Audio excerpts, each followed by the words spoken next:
Today we're going to install a new Evap Purge canister valve on this 2011 Jeep Wrangler. Alright, just made a video of how to remove the old one and I cleaned up these lines. Now this video will be of how to install the replacement. First things first, we're going to have to remove these clips from here to install them into the new one.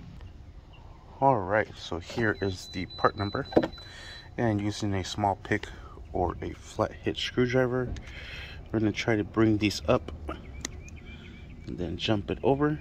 Probably going to need both hands for that. Alright, and I went from underneath it, and once you have one end up, just hold it like so and then try to get the other side up. Alright, and there it is on this blue one. It's going to go on the bottom one, just like so.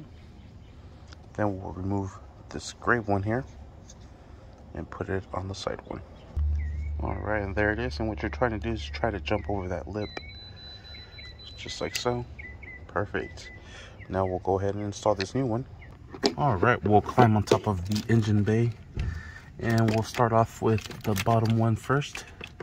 That's going to go into that one there. We'll clip it onto place, and just like so. Then we'll clip this side one. Just make sure this little tab is lined up and bring it up. Might need both hands to make this easier. Then just clip it into place. Perfect. This has a little bracket there. It's gonna sit right up there, just like so. We will connect the pigtail.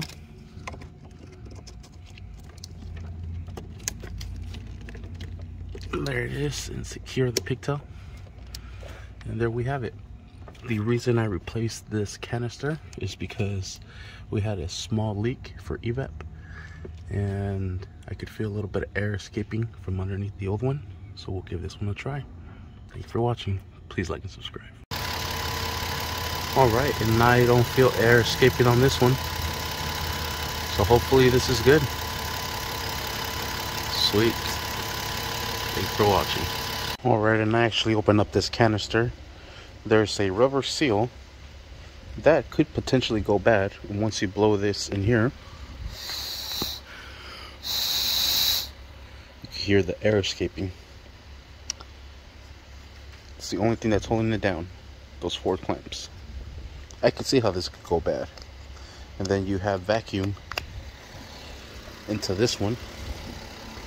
This is going from the gas tank, and the vacuum goes on the side one to here, so it's sucking in air from here.